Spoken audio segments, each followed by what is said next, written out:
Instituições como a NASA falharam? Yeah, that's a really good question. No, I haven't really written about it. You know, it's funny, I was talking about this today. I did an interview, wonderful interview today. I can't remember what the magazine was called, but I was talking about how as I've grown older, I've grown to respect the value of institutions. And a major theme in Extra Life, Longevity, the new book, is that institutions like the World Health Organization, for instance, that itself is an innovation. Like somebody had to invent the idea of a global health organization, right? That didn't exist 150 years ago, and now it does. And we eradicated smallpox because that organization existed. That was as important as the vaccine itself. And so there's a lot of talk about disruptive innovation and all that kind of stuff, and it's about breaking the big, slow, ponderous institutions. But I've come to appreciate the older I get that there is an important role for the stability of institutions and the scale of institutions. I think that, I don't really know the story of why NASA got stagnated.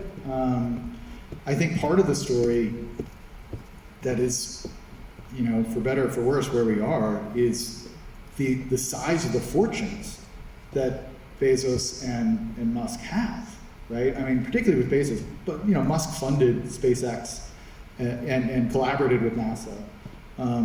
Bezos can just fund a version of NASA like just with his pocket change, just the stuff that's sitting around because he has so much money. And so, it was much harder to mount a competitor with NASA in the 60s because you didn't have the extraordinary wealth inequality back then in the United States. There was much less of that than we have now. But I think that, I think SpaceX is a pretty interesting.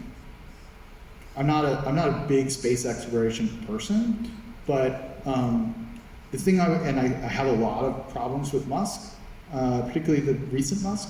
But the one thing I'll point out that I think is important to mention both about SpaceX and about Tesla is that Musk made his fortune thinking about how he could combat future threats to the planet.